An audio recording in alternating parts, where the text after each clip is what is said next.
नमस्कार, स्वागत है आपका इंडिया न्यूज उत्तर प्रदेश उत्तराखंड पर। मैं हूं आपके साथ हेमंत कुमार। आजादी वो शब्द जिसे हर कोई महसूस करना चाहता है, लेकिन इस आजादी के लिए न जाने कितने देश के सुरमाओं ने अपना लहू बहाया होगा, कितनों ने अपने प्राणों का बलिदान किया होगा, कितनों ने ना जाने गुमनामी में ही जिंदगी बिता दी होगी। लेकिन क्या हमें पता है उस आजादी की नींव आखिरकार क्या है? आज हम आपको उस नींव में ले चलेंगे जहां से भारतवासियों ने अंग्रेजी हुकूमत से आजाद होने का सपना देखा था।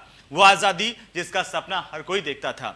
मेरठ, वो जगह जो क्रांतिकारियों की भूमि रही है और यहीं से क्रांति की ज्वाला भड़की थी। भारतीय वीरों ने अंग्रेजों को ललकारा था और फिर 1857 की वो कहानी गढ़ी गई थी जिसकी कल्पना अंग्रेजों ने भी नहीं की होगी। लेकिन भारतीयों ने सीमित संसाधनों में अंग्रेजों के छक्के छुड़ा दिए। देखिए ये खास रिपोर्ट।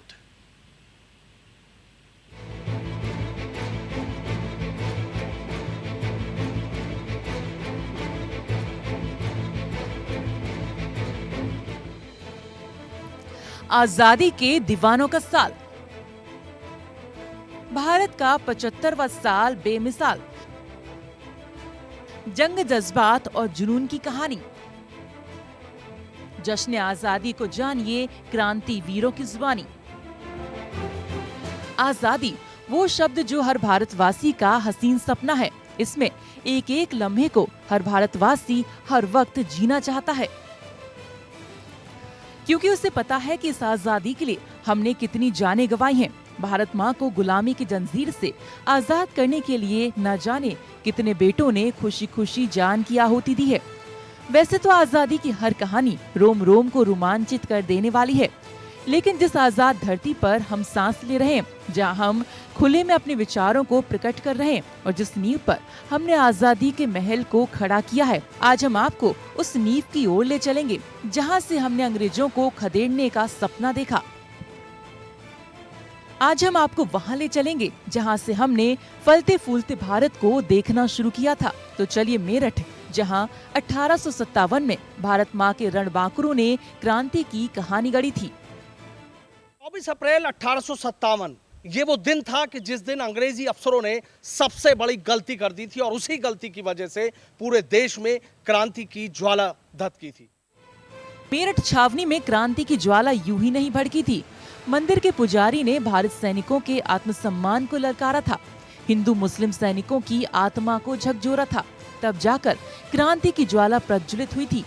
1857 से लेकर 15 अगस्त 1947 के बीच तक अंग्रेजों की गुलामी और उनके अत्याचार की ना जाने कितनी ही कहानियां हैं, जिनके बारे में जानकर लोगों की रूह तक कांप जाती है। 10 मई 1857 के प्रथम स्वतंत्रता संग्राम ने क्रांति का ऐसा बिगुल बजाया जिसने अंग्रेजों के न सिर्फ दांत खट्टे किए, बल्कि उन्हें ये सोचने को मजबूर कर दिया कि अब अंग्रेजी हुकूमत ज्यादा दिन हिंदुस्तान में नहीं चल सकेगी। 1857 के इतिहास का हर पन्ना आजादी और क्रांति की कहानी को बयां करता है।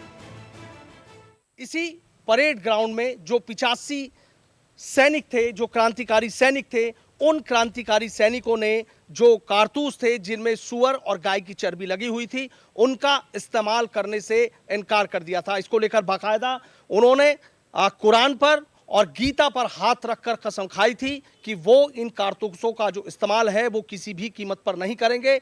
और जब उन 85 सैनिकों को यहाँ पर बुलाया गया तो उन्होंने सीधे कहा कि वो इन कारतूसों का इस्तेमाल नहीं करेंगे। और उसके बाद इसी परेड ग्राउंड में उन क्रांतिकारी सैनिकों को घेर लिया गया और जो उनके हथियार हैं वो यहाँ उनसे ले लिए गए थे। ये घटना इतिहास के पन्नों में इसलिए भी महत्वपूर्ण है क्योंकि अंग्रेजी अफसरों की इसी गलती की वजह से पूरे देश में जो क्रांति थी वो शुरू हुई थी।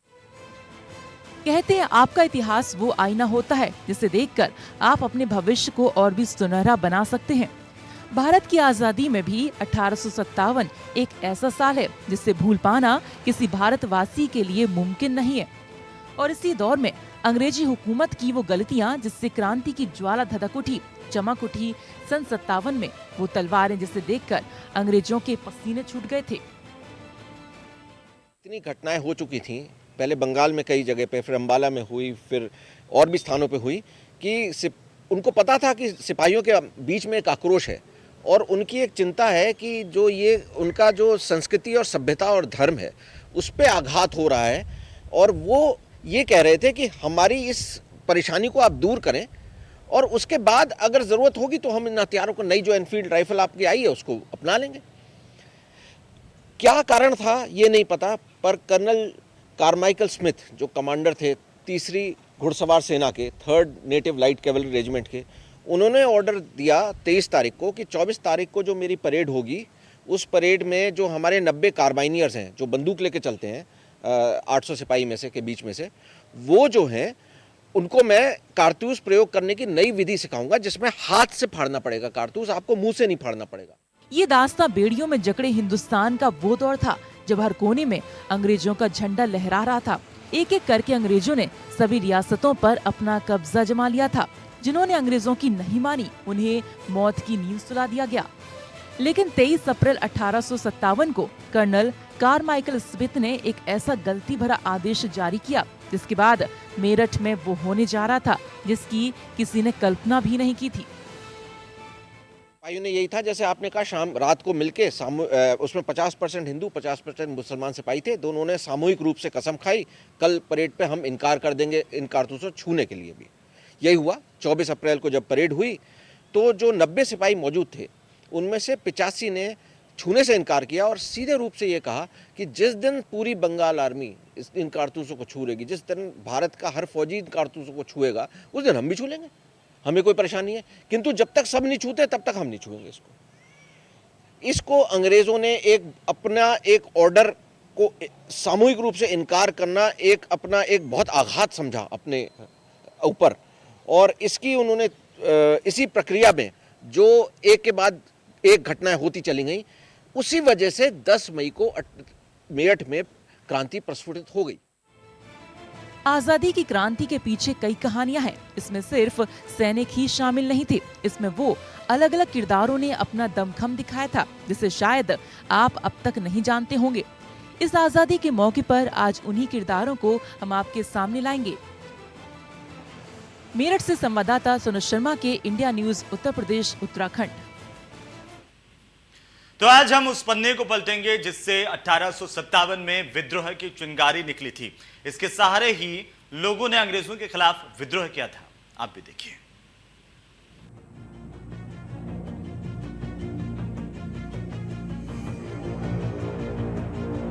क्या आप जानते हैं ईस्ट इंडिया कंपनी ने कब और कहां कदम रखा था? क्या आप जानते हैं अंग्रेजी हुकूमत के खिलाफ विद्रोह की पहली चिंगारी किसने फूंकी थी? क्या आप जानते हैं कि अंग्रेजों ने सबसे पहले फूट डालो और राज करो की नीति किस राज्य से शुरू की थी? इस इतिहास को जानने के लिए आपको 1857 के इतिहास में चलना होगा। उस पन्ने को पलटना ही होगा जहां ये सारी कहानियां लिखी गई हैं। 85 सैनिकों के कोर्ट मार्शल की घटना ने क्रांति को और भड़काने का काम किया। ठीक इसी पीछे परेड ग्राउंड था और उस परेड ग्राउंड में 85 सैनिकों का जो कोर्ट मार्शल है वो किया गया था। उनकी वर्दी फाड़ी गई थी और उन्हें बहुत बुरी तरीके से बेइज्जत किया गया था। इस घटना के बाद मानो आंदोलन को एक नई रूपरेखा मिलने वाली थी। आंदोलन और बड़ा होने जा रहा था और जिस तरीके से पूरी क्रांति की चिंगारी भड़काने की जो प्लानिंग की गई थी, वो प्लानिंग सफल होने का सबसे बड़ा जो मूल मंत्र है वो इसी परेड ग्राउंड से मिला था, क्योंकि यहाँ 85 सैनिकों का कोर्ट मार्शल किया गया था। 1857 की क्रांति में आप लक्ष्मीबाई तात्या टोपे को जानते ही हैं, लेकिन क्या आजादी की अलख जगाने वाले फकीर बाबा को आप जानते हैं? फकीर बाबा का नाम आज तक किसी को पता नहीं होगा। कहा जाता है मेरठ में काली पलटन मंदिर के पास अंग्रेजों की 2 पलटन थी। एक गोरी पलटन जिसपे अंग्रेजी सैनिक थे और काली पलटन जिसपे हिंदुस्तानी सैनिक थे। काली पलटन मंदिर में एक कुआं आज भी है जिससे पानी निकालकर फकीर बाबा मंदिर आने वाले लोगों और हिंदुस्तानी सैनिकों को पिलाया करते थे। अंग्रेजों के खिलाफ माहौल तो बनता जा रहा था और एक आंदोलन भी खड़ा होने वाला था, लेकिन हर आंदोलन को चलाने के लिए एक मार्गदर्शक की जरूरत होती है और वो मार्गदर्शक बने फकीर बाबा। काली पलटन मंदिर पर इसी कुएं पर एक फकीर बाबा बैठा करते थे। और वो इसी कुएं से जो पानी निकलता था वो जो क्रांतिकारी सिपाही हैं उनको पिलाया करते थे और अंग्रेजों के खिलाफ माहौल बनाने में उनका महत्वपूर्ण योगदान है। तमाम सैनिक यहाँ घुड़सवार हो चाहे पैदल सैनिक हो, वो कालीपलटन के इसी कुएं के पास आया करते थे और यहाँ बाबा के पास बैठकर घंटों बिताया करते थे, पानी पिया करते थे और वो तब आंदोलन की रूपरेखा तैयार किया करते थे। 1857 की क्रांति की जो लड़ाई लड़ी गई थी, कहा जाता है कि कालीपलटन मंदिर उसका मुख्य केंद्र था। फकीर बाबा सैनिकों को कुएं से निकालकर पानी तो पिलाया ही करते थे, लेकिन इस पानी पिलाने के साथ सैनिकों के भीतर सोई हुई ताकत को जगाने की कोशिश करते थे। उन्हें क्रांति के लिए उकसाते थे। जो सैनिक अंग्रेजों के लिए काम करते थे, उन्हें देश के लिए कुर्बानी देने और उनमें आजादी की अलख जगाने की कोशिश करते थे। इसी मंदिर से आसपास की छावनी की सारी बातें शहर के अलग अलग कोनों तक पहुंचती थी। बंगाल इन्फेंट्री में जो भारतीय सैनिक काम करते थे उनको कालीपलटन बोला जाता था। यहाँ पर कालीपलटन और गोरीपलटन दो पलटन थी। जो कालीपलटन है उसके जवान यहाँ पानी पीने आया करते थे। दूसरी बात यह भी है कि यहाँ पर स्वयंभू शिवलिंग है भगवान शिव का, जो जमीन से खुद प्रकट हुए थे, इसलिए भी इस मंदिर की मान्यता दूर दूर तक थी और यहाँ बाबा कुटिया बनाकर रहा करते थे। ठीक दूसरी एक चीज़ और मैं दिखाना चाहूँगा कि यहाँ आसपास जो बियाबान जंगल हुआ करता था और सैकड़ों किलोमीटर का ये जंगल था जिसमें जो सेना है वो रहा करती थी। यहाँ जो सैनिक थे वो आराम फरमाया करते थे और बाबा के पास आया करते थे। धीरे धीरे बाबा ने एक आंदोलन को बड़ा रूप देने का काम किया। इन्हें एक 10 मई 1857 की क्रांति के जनक के तौर पर भी देखा जाता है और ये बात भी निकलकर सामने आती है कि जब 10 मई का गदर हुआ था तो उस गदर के बाद ये फकीर बाबा यहाँ से सीधे क्रांतिकारी सैनिकों के साथ कूच करके दिल्ली चले गए थे। देश के पहले स्वाधीनता संग्राम का बिगुल फूंकने वाली क्रांति भूमि मेरठ में अंग्रेजों के खिलाफ विद्रोह का बीज बोने वालों में एक फकीर की अहम भूमिका थी। एक फकीर की बातों से प्रभावित होकर हिंदुस्तानी सैनिकों ने ब्रिटिश हुकूमत के खिलाफ झंडा उठाया और फिर जो हुआ वो इतिहास बन गया। पूजा अर्चना के साथ अपने प्रवचन में वो फकीर स्वाधीनता को लेकर लोगों को प्रेरित करने और ब्रिटिश ताकत के खिलाफ आवाज बुलंद करने की प्रेरणा देते रहे। जो क्रांति की रूपरेखा बुनी और जिन लोगों ने पूरे क्षेत्र में फैल के, पूरे उत्तर भारत नहीं पूरे भारतवर्ष में फैलकर इस क्रांति की आवाज़ को जन जन तक पहुंचाया, वो थे साधु और मौलवी। हम सब जानते हैं कि जैसे आज का परिवेश है, इसी तरह से उस समय भी साधु और मौलवी जगह जगह घूमते रहते थे और इन साधु कहाँ घूम रहे हैं, किसके साथ बैठ रहे हैं, कोई ज़्यादा उस पर ध्यान नहीं देता और लोग उनसे आके मिलते रहते हैं। तो क्रांति को एक ऐसा समय जहाँ ना अखबार है, ना हमारे पास रेडियो है, ना टेलीविज़न है, उस समय क्रांति की आवाज़ कैसे गांव-गांव पहुंचाई जाए, तो इन साधुओं ने मिलकर इस क्रांति की आवाज़ को जगह जगह पहुंचाया। इन्हीं में से एक साधु बाबा जिनका कि प्रमुख रोल माना जा सकता है, वो साधु बाबा पहले देखे गए कालका में, जो शिमला के पहले जो स्टेशन आता है कालका, उसके बाद अम्बाला और उसके बाद वो मेरठ आए और मेरठ आके वो सूरज कुंड जो है, क्योंकि सूरज कुंड के आसपास मंदिर है और वहाँ एक कुंड भी था जिसमें लोग स्नान करते थे, वहाँ पे उन्होंने अपना डेरा जमाया। उनके साथ काफ़ी लोग थे, रथ था, हाथी थे, उन्होंने डेरा जमाया और वहाँ साधारण लोग भी जाते थे और सिपाही मिलने जाते थे। 6 मई से 8 मई 1857 तक 85 सैनिकों का कोर्ट मार्शल और फिर फकीर बाबा का अंग्रेजों के खिलाफ सैनिकों को तैयार करना, इन सब ने मिलकर 1857 में अंग्रेजों की नींद उड़ा दी थी। मेरठ से संवाददाता सनुज शर्मा के साथ इंडिया न्यूज उत्तर प्रदेश उत्तराखंड। तो आखिर कैसे अंग्रेजों की एक गलती ने लोगों को एकजुट कर दिया है, ये बात मेरठ से निकलकर के पूरे देश में फैल गई। कैसे क्रांतिकारियों ने इसका प्लान बनाया था, देखिए इस खास रिपोर्ट में। 1857 में सैनिकों का कोर्ट मार्शल एक बड़ी क्रांति का जनक बनने जा रही थी। सभी भारतीयों के दिल में अंदर ही अंदर शोले तड़क रही थी, लेकिन हर कोई इस बात से अनजान था कि 9 मई की घटना के बाद 10 मई को जो होने जा रहा है, इसके बारे में किसी को नहीं मालूम था और ये अपने आप में एक इतिहास बनने जा रहा था। सदर बाजार में 10 मई के लिए शाम के 3 वक्त निर्धारित किए गए। इसके बारे में अंग्रेजी अफसर और अंग्रेजी सैनिक सभी अनजान थे। 10 मई रविवार का दिन और दोपहर बड़ी खामोशी से बीती, लेकिन शाम को जैसे जैसे वक्त आगे बढ़ रहा था, वैसे वैसे मेरठ के कदम इतिहास बनाने की तरफ बढ़ रहे थे। जैसे ही 5:15 बजे वैसे ही बाजार में अफवाह फैली कि अंग्रेजी सैनिक और अफसर हमला करने आ रहे हैं। 10 मई को शहर में 2 बड़ी घटनाएं हो चुकी थी, लेकिन ठीक 6:15 बजे एक और बड़ी घटना होने जा रही थी और वो घटना थी विक्टोरिया पार्क में, उस जगह जहां 85 सैनिकों को कोर्ट मार्शल करने के बाद जेल में बंद कर दिया गया था। यही वो स्थान है, विक्टोरिया पार्क इलाका। विक्टोरिया पार्क इसको बोला जाता है और यहां पर वो अस्थायी जेल अंग्रेजों की तरफ से बनाई गई थी, जहां 85 सैनिकों को कोर्ट मार्शल करने के बाद रखा गया था। इसी पार्क के चारों तरफ तीसरी घुड़सवार जो सेना थी उसने हमला बोल दिया था। चारों तरफ से इस पूरी जेल को घेर लिया गया था और यहां 85 सैनिकों को आजाद कराने के बाद सारे सैनिक और उनके साथ जो तमाम आसपास के लोग थे वो दिल्ली कूच कर गए थे। ठीक 5:30 बजे सदर बाजार इलाके में अंग्रेजी अफसरों पर हमले शुरू हो गए। चूंकि रविवार का दिन था और अंग्रेजी अफसर अपने परिवार के साथ सदर बाजार में घूमने आए थे, इसलिए उन्हें भी निशाना बनाया गया।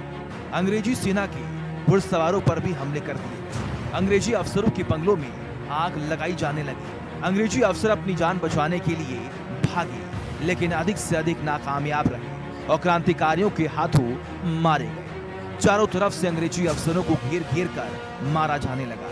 ये बात चारों तरफ फैलनी शुरू हो गई और कई और जगह भी हमले शुरू कर दिए गए। 10 मई को मेरठ में प्रथम स्वतंत्रता संग्राम की शुरुआत हो चुकी थी और गदर मच चुका था। 10 मई रविवार को शाम ठीक 6:15 बजे विक्टोरिया पार्क की उस जेल पर हमला बोल दिया गया जिस जेल में 85 सैनिकों को बंद किया गया था। सदर बाजार का इलाका बिल्कुल शांत था, हर रोज की तरह यहां पर आवाजाही थी। लेकिन 10 मई 1857 को ठीक 5:15 बजे यहां ऐसा होने जा रहा था जिसके बारे में अंग्रेजी अफसरों को जरा सा भी गुमान नहीं था। हाँ, जिन लोगों को क्रांति करनी थी, जो लोग इस क्रांति में शामिल होने थे, उन सबको इस बारे में पूरा पता था। जैसे ही ठीक 5:15 बजते हैं यहाँ हमले शुरू हो जाते हैं। जो क्रांतिकारी सिपाही हैं वो यहाँ पर अंग्रेजी अफसरों पर हमले शुरू कर देते हैं और ठीक इसी चौक पर यहाँ कई अंग्रेजी अफसरों को मार दिया गया था क्रांतिकारी जो सिपाही थे उनके द्वारा, और यहाँ जो आसपास के लोग थे, सदर बाजार के लोग थे, उनके द्वारा अंग्रेजी अफसरों को यहाँ मार दिया। 85 सैनिक जिस जेल में थे उसे 10 साल की सजा काटनी थी। क्रांतिकारी भारत माता की जय, हिंदुस्तान जिंदाबाद के नारे भी गूंजने लगे। इसके बाद सभी क्रांतिकारी सिपाहियों ने दिल्ली कूच कर दिया। ने देखा कि जो इन्फेंट्री एरिया था वहाँ पे तो उन्होंने कर्नल कारमाइकल स्मिथ को गोली मारी और वो लोग जो है दिल्ली जाने के लिए तैयार होने लगे। जो घुड़सवार सेना थी उसके अंदर जो प्रकरण था वो थोड़ा सा भिन्न था। उनके पास जो अफसर पहुँचे उनको रोकने के लिए, उन अफसरों को उन्होंने सीधी भाषा में कहा कि योर राज इज ओवर, तुम्हारा राज खत्म हो गया। इसका मतलब हमारा राज शुरू हो गया। तो एक तो आज़ादी का आह्वान कि हमने आज़ादी पा ली, तुम्हारा राज खत्म, वो उन्होंने अपने परेड ग्राउंड में कहा। उसके बाद उनमें से कुछ फौरन अपने घोड़ों पे तैयार हुए, अपना हथियार अपने कब्जे में किए और दौड़े अपने क्रांतिकारी सिपाहियों को जिनको 85 को कैद कर रखा था छुड़ाने के। 10 मई 1857 को मेरठ से शुरू हुए इस कदर के बाद 2 साल तक जगह जगह क्रांति चली, लेकिन फिर अंग्रेजों ने फिर से दिल्ली पर कब्जा कर लिया और बाकी जगह भी अंग्रेजी हुकूमत का कब्जा हो गया। लेकिन एक बार भड़की चिंगारी फिर कहां थमने वाली थी। 10 मई 1857 के बाद 90 साल तक अलग अलग क्रांतियां चलती रहीं और आखिरकार हिंदुस्तान से अंग्रेजों को जाना पड़ा और भारत आजाद भारत की श्रेणी में आ गया। तिरंगा लहराने लगा। मेरठ के क्रांतिवीरों की याद में शहीद स्मारक बनाया गया जहां आजादी के तराने आज भी गूंजते हैं और इतिहास को फिर से याद दिलाने का काम करते हैं। ये शहीद स्मारक देश के क्रांतिवीरों की आज भी याद दिलाता है। 10 मई 1857 को मेरठ से शुरू हुई ये क्रांति देश के अलग अलग शहरों में फैली, लेकिन 2 साल बाद ही अंग्रेजों ने फिर से अपना कब्जा जमा लिया। लेकिन आजादी की ये चिंगारी धीरे धीरे धधकती रही और आखिरकार एक वक्त में शोला बन गई और 15 अगस्त 1947 को हमारा देश आजाद हो गया। देश की आजादी के लिए हमारे रणबांकुरों ने अपने प्राणों की हंसते हंसते आहुति दे दी। इंडिया न्यूज परिवार भी अपने देश के इन शहीदों को नमन करता है। जय हिंद। मेरठ से संवाददाता सनोज शर्मा के साथ इंडिया न्यूज उत्तर प्रदेश उत्तराखंड। तो ये कहानी थी ऐसे क्रांतिकारियों की जिनकी बदौलत आज हम आज़ादी को जी रहे हैं और इस आज़ादी को बरकरार रखने में भी हम सबका योगदान है, उन योद्धाओं का योगदान है जिन्होंने अपना सर्वोच्च न्योछावर करके हमें आज़ादी दिलाई है। नमस्कार।